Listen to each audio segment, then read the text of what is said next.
Chaque jour, Charles et Carole vous présentent la leçon de l'école du sabbat.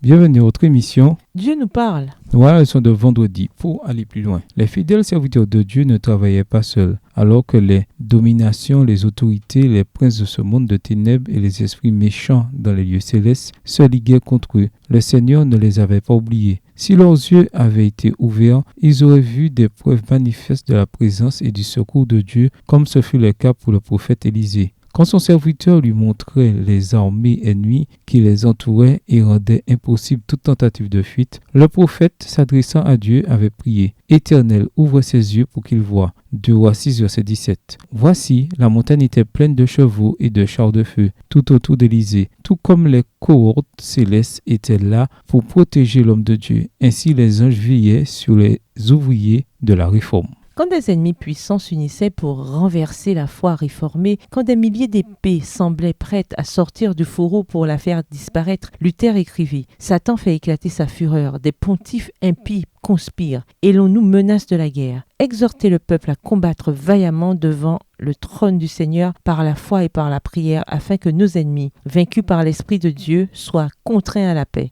Notre plus grande nécessité, notre principale obligation, c'est la prière. Que le peuple sache qu'il est maintenant exposé au tranchant des épées et à la rage de Satan, et qu'il se mette à prier. » Texte tiré du livre « Histoire de la Réforme au XVIe siècle », le livre numéro 10 au chapitre 14, écrit par J.H. Merle d'Aubigny. Ceci se trouve aussi dans le livre « La tragédie des siècles » au chapitre 11, aux pages 185 à 184, livre écrit par Ellen G. White. La justification par la foi, cette grande vérité que Luther redécouvrit, voilà le fondement de l'Évangile, la vérité sur laquelle repose notre esprit de salut. Son cantique, cet rempart exprime l'Évangile avec une grande puissance. Seuls nous bronchons à chaque pas, notre force et faiblesse, mais un héros dans les combats pour nous lutte sans cesse. Quel est ce défenseur? Ces trois divins sauveurs, Dieu des armées, tes tribus opprimées connaissent leur libérateur. Extrait du Aimé Louange numéro 358. À méditer, comment expliquer l'équilibre entre la grâce et la loi, entre la foi et les bonnes œuvres? D'après vous, pourquoi est-il si facile de devenir légaliste? Pourquoi cette attitude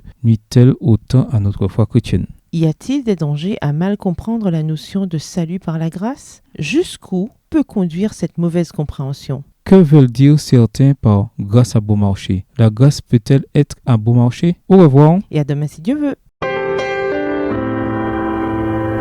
Dieu nous parle.